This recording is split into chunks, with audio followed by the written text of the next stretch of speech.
watch me work. Hey, we in that thing. It's real easy to just put your hand on my head. What is going on, y'all? Welcome back to my channel, or welcome if you are new here. My name is Keisha. Okay, so in this video, I'm going to talk about my full review, my thoughts on the Carnival Conquest, things I like, things I didn't like. But first, before I get into that, I'm sorry for the last video. A lot of y'all have been reaching out. Apparently there was a cliffhanger and y'all want to know what exactly happened with the unofficial cruise bay. So I'm going to talk about that for like the first couple of minutes, and then I'm going to go ahead and talk about my thoughts and reviews on the Carnival Conquest. So, okay. Now, here we are in present day. It is December. It is December 21st to be exact. So this has been a whole month after the fact, okay? So as I'm editing the videos and I'm watching the videos back, like I'm watching it in real time, and I'm just like, I had no idea that what would transpire from meeting this individual would be what it is today. And so not gonna tell y'all who he is, but he knows who he is, and he definitely watches this YouTube channel, and I'm pretty sure he's watching this video. So what's going on with me and Unofficial Cruise Back? We're just cruise friends. So, you know, you meet people on cruises you connect with, and you still keep in contact with them, you know, through the course of the time after the cruise. So that's pretty much where we're at right now. Okay. There's no love connection. There's no none of that. We are just like two people that met on the cruise that we still keep in contact with. Maybe we'll become like cruising buddies in the future. I don't know. But as of right now, ain't no love connection. We just cool, you know, like he's a homie. So that's all that is. Also, some people was asking, so what happened when y'all went to dinner? Nothing. We ate. We ate. We conversed, and then we went our separate ways. So that was it. So nothing, like I said, no fireworks, no sparks, no nothing. He's just a cool ass dude that we enjoy each other's conversations. So that's just where we at. And there's the update, and my apologies for the cliffhanger. Y'all were messaging me like, what was going on? But the crazy thing is, right? The people that are on like my close friends on Instagram, they knew what was happening play by play. Okay, so wait, I actually left out of one very, very important part. So the reason why the video just kind of like abruptly ended was because that very last day when we got back in port and we're getting off the ship, I went to go do my normal eat at breakfast thing, and he actually met me up there while I was eating. And so come to find out, when it was time to like get on the flight and go, we were leaving from the same airport, which was Fort Lauderdale. Our planes were leaving within like 10-15 minutes of each other, and our gates were like right next to each other. So we actually like talked a bit more once we got off the ship, because we had like 3 or 4 hours until our flights took off. And so we ended up like exchanging phone numbers, and then yes, like I say, we still chop it up to this day. Again, no, not like that. He's just a homie. Okay. So, now that I've updated y'all on what happened with Unofficial Cruise Bay, I'm going to go in the house. I'm going to get cozy, and I will be right back. And we're just going to do this full review of the Carnival Conquest. So I'll be right back. We're going to go in the house. Okay, y'all. Okay, we in the house. Let's talk about it. Okay, so for those of you who are new to the channel, let me just do a quick little introduction about who I am, so you know just exactly where my perspective and my point of view is. It's coming for this review. So again, you're going to hear so many different versions based off of everyone's experience. And so for me, I am 40 years old. I went on the Carnival Conquest solo, so I was not going on a vacation. I wasn't with a family. I wasn't with children, just a single 40-year-old. Well, it was my birthday, my 40th birthday. So just kind of take that into consideration. Also, I have been selling with Carnival for a very long time. So I am platinum, so that means I have over 75 days of selling with Carnival. I couldn't tell you how many ships I've been on. I just know that I've been sailing with Carnival for over 10 years now. So I've experienced a wide variety of ships, from the XO class ship, like I just went on Jubilee back in May, been on Horizon, been on Liberty. But this is actually my first time on Conquest. And so the way I ended up booking the Conquest, right? Because I've heard the reputations of Conquest. Conquest is known to be ratchet. Conquest is known to be ghetto. Conquest is known to have like a certain crowd, right? And so I've heard it, but I've never experienced it. And so I tried to go in with an open mind. And so at the end of the day, I told myself, if all of the above is true, that just means I'm gonna have a good time. So did I have a good time? Overall, yes, I did. So let's talk about a little bit of basics about the ship. So the ship is one of the smaller ships on Carnival's fleet. So the ship was came out in 2002. So the ship is actually 22 years old. So it's one of their older ships.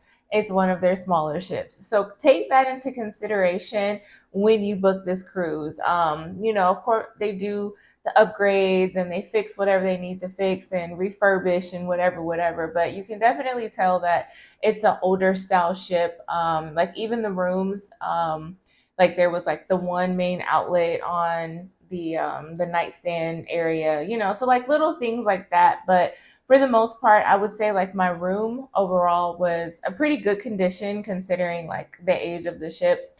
So I had booked an interior porthole upper lower room is what it's called, what it's referred to. So they define that room as a cabin for someone traveling on a budget. So my room only had a twin size bed versus a king size bed, or the two twins pushed together as a king. I did have a couch in my room, as well as I had the two porthole windows. So I didn't have the big ocean view. I just had like two circle porthole windows. But for me, it was the perfect size because it wasn't as small as an interior room, but it wasn't as big as an ocean view. But I still got the perks of an ocean view, such as my couch and having the natural sunlight coming in for a window. So my room, no complaints. I didn't have any maintenance issues. The air in my room worked fine. So I didn't have any concerns with my room. There was one thing that happened, but it was a little misunderstanding and we got through it and it was resolved. So I was able to board the ship early. I did come to my room and I dropped off my bottle of champagne in my room because I didn't want to carry it around with me while I went to the gym. And so then when I came back a couple hours later, my bottle of champagne was gone. My room steward then took it, girl. Well, I don't know if it's a girl watching, but anyways, my room steward took my bottle of champagne. But, I called and I'm like, hey, I had a bottle of champagne. Where is it? And the room steward was like, oh, I thought it was a gift. No, you didn't. No, you didn't. So my room steward took my champagne, but he did bring it back without any issues. I personally, since it was only a 4-day cruise, I don't necessarily need the room steward to come in and clean up my room. Like I'll just exchange towels as I see them in the hallway type of thing. So as far as like the customer service with my room steward, that was really my only interaction. When he saw me coming in and out of my room, he did speak to me, definitely addressed me by my name and everything. So no issues, no other like major things like that with my room steward or with my room overall. Also, I booked my cruise 47 days away from the sailing. So I booked it the first or second week of October, and the total price was $448. Now, mind you, I was going by myself. So typically when you have like two people in the room, you split the room cost in half. Like one person pays like 220 something, the other one paid 220 something. But for me, I paid the full price since I was a solo traveler. So that makes it $112 a day. So that just kind of lets you figure out like, is going on a cruise worth it? To me, it is. Because you don't have to worry about hotel stay, lodging stay, whatever, going out to eat, all of that. It's all included. So yeah, my total price that I paid was $448, booking it 47 days in advance. I did have a gift card So I didn't really spend that much money on my cruise. So again, it was reasonable for me to just go by myself and be in the room by myself. So, talked about the room, talked about the ship. I'm looking at my little notes down here. Let's talk about the food. So, again, background story about me. I'm a personal trainer. I also compete in bodybuilding competitions. I'm in my off season right now. So, I went on this trip knowing that I could not eat all of the junk food, right? I had to try to do the remotely healthy thing while I was on this ship. And so I was able to find healthy options. So if that's a concern of yours, it is feasible.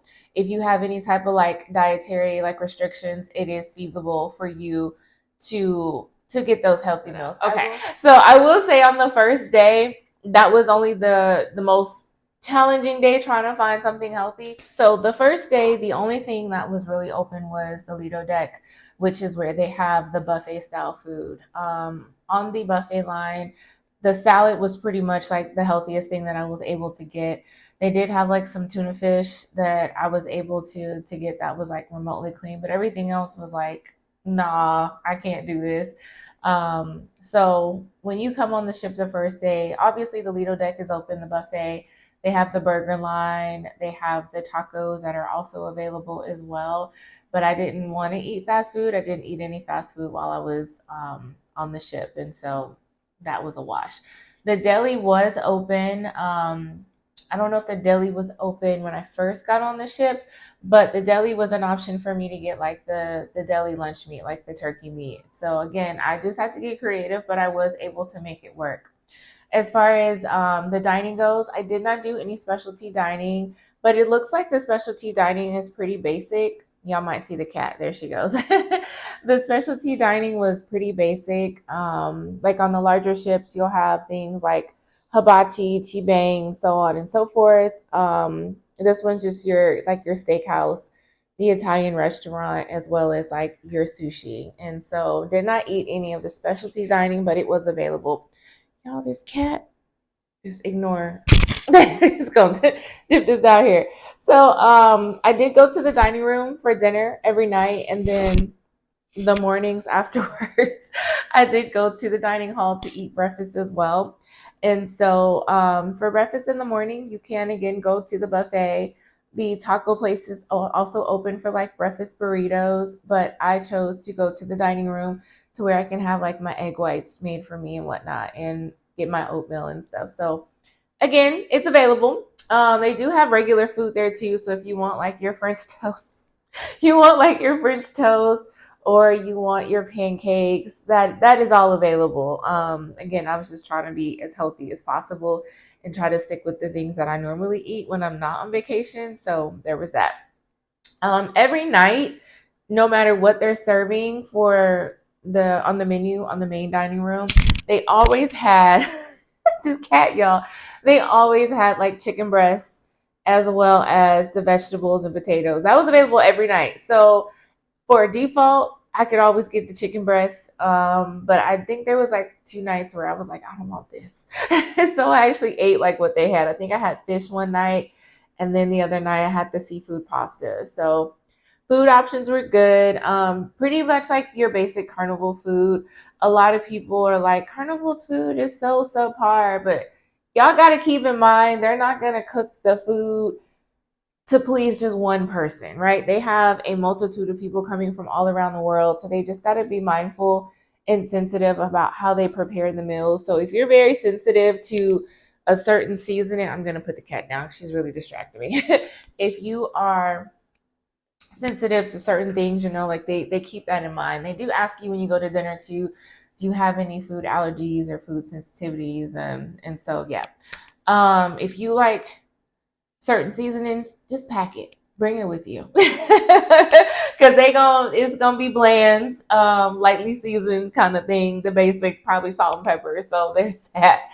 Okay, so let's talk about entertainment, right? Shout out to the DJs. They had 2 DJs on the Carnival Conquest, and baby, they definitely set the tone for the cruise. There was music playing on the Lido deck, When we went into port, they're playing at the beach. When we went to Princess K's, the club was jumping. Now, I will say this. The club music is not as diverse, right? So that's just something to put out there. It was a lot of twerk, hip hop, ratchet stuff, right? But that's what people want to hear. That's what people are going to dance to. That's what people are going to have a good time to. But that's primarily what the club played. The night that I went, I think it was like the second night when they were supposed to be playing like 80s, 90s. They started off playing that and then they went into the ratchet music. So if you're going for a turn up, the Conquest is going to give you a good turn up. Shows, they did offer shows, but I did not make it to any shows at all other than Love and Marriage. But Love and Marriage is going to be Love and Marriage. The people make Love and Marriage, right? I did go to bingo. Yeah, but the DJ, kudos to the DJ, definitely set the tone for the cruise. Now, one thing I will say, and I typically sell longer cruises, like 7-day cruises. This is a 4-day cruise. Everything that a 7-day cruise has, a 4-day cruise has. So a lot of the stuff was overlapping, and I was like, okay, I had to pick and choose. Like, am I gonna go here or am I gonna go here? Because it's like, man, if I was on a 7-day cruise, I would go to bingo and I would go to the military appreciation. But it's like a lot of the things that I like to do on cruises were at the same time. Because again, it's only 4 days, right? There's only so much they can do in 4 days, and we only had 1 day at sea. And so I didn't get to do a lot of the things that I wanted to do because I had to pick and choose one or the other, because I can't be in both places at one time. So I will say that they did have a good job of having a variety of stuff out there, but you gonna have to pick and choose because you only got 4 days. And then, like, if I wanted to take a nap, I'm gonna miss a lot of stuff. But yeah, they do jam pack a lot in those 4 days, so you will not be bored, right? The demographics. Let's talk about the demographics of the ship. Now, again, I am 40, turned 40 on the cruise, and I'm a longtime Carnival cruiser. I will say that it was a lot of blue cards and red cards, right? Which means these are your first time cruisers and you're only been on a couple cruisers, like couple cruisers. So it's a good and a bad thing. The good thing about it was, for example, Serenity Deck. And when I wanted to get away from all the craziness, I just went and chilled out on the Serenity Deck. A lot of people don't know about the Serenity Deck because most people just kind of hang out at the Lido bar or the Lido Deck. Dinner. Dinner was never a long wait, never for breakfast either. But it's because a lot of people don't know that you can go to the main dining room and it's included and it's for free. And so that played to my advantage because there was no wait. And so, yeah, like I said, it had its pros and cons. For some people, they may not like the more rowdy crowd because, again, these people are on vacation. They trying to live it up, and they are living it up. There were a lot of young adults on this cruise. When I say young adults, like definitely got to be barely 21, early 20s, young adults. But I, again, went on this cruise ship expecting that, so that didn't bother me. And so just keep that in mind. I went in November. I did not notice too many little kids during the time that I went. So I will say that was a good thing. But it was a lot of young adults, teenagers, young adults having a good time, right? Party, party, party.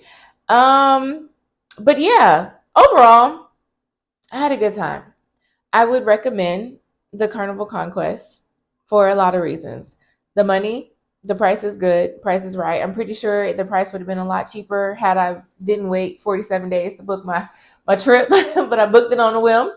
The price, and that's another thing. Carnival Conquest is typically going to be the cheapest cruise that Carnival has to offer, which is why they say it attracts a certain dynamic and a certain crowd. So I will say go on it if you're looking for a lower end price cruise. Go if you want to have a good time, because you're going to have a good time. Go if you're looking to like try out cruising. 4 days was great. 4 days was great. We had one day at sea, and it was the very first day. And then we went into the ports. We went to the Bahamas. We went to Princess Keys, which is Carnival's private island. So that wasn't an issue. So nice, relaxing beach day. And then also to Nassau, Bahamas, where you can do whatever the hell you want to do in Nassau. So yeah, overall, I would recommend it. It was a good experience. Everybody was friendly. Again, I talked about that Facebook group. So shout out to everybody from the Facebook group who are watching the video, who are following my YouTube channel now, because of which, like, it was a pleasure meeting y'all, and y'all definitely made me feel loved and not alone on my birthday. And I genuinely, wholeheartedly appreciate that. So also, if you are going on a cruise, whether you by yourself or not, join the Facebook group for your cruising. Like, I just searched Carnival Conquest November 18th through 22nd, and it popped up. Join the group, and met so many people and interacted with so many people, and they recognized me. And yeah, so that was good. I appreciate that wholeheartedly. But y'all, I think that's it. Keeping this as short, as sweet as possible. If you do have any questions about Conquest, drop them down in the comments and I'll respond as best as I can. Like I said, this is just my sole POV. Okay, so take it how you want it. I would recommend it whether you are a new cruiser, first time cruiser, or an experienced cruiser. It was definitely something different. Like I said, I just did a cruise in May on the Jubilee, night and day. But y'all see, I didn't really like the Jubilee. So yeah, I liked Conquest over Jubilee. I would do Conquest again anytime. But yeah, I appreciate you guys watching. Again, thank you so much for all the likes and the new subscribers that are here. My old subscribers, thank y'all for holding me down too. So again, drop comments. Let me know what you think. Let me know if you've been on the Conquest, or some things that you think other people may need to know or may want to know about the Conquest. And that's it. Thanks for watching, and I'll catch y'all in the next vlog. Bye.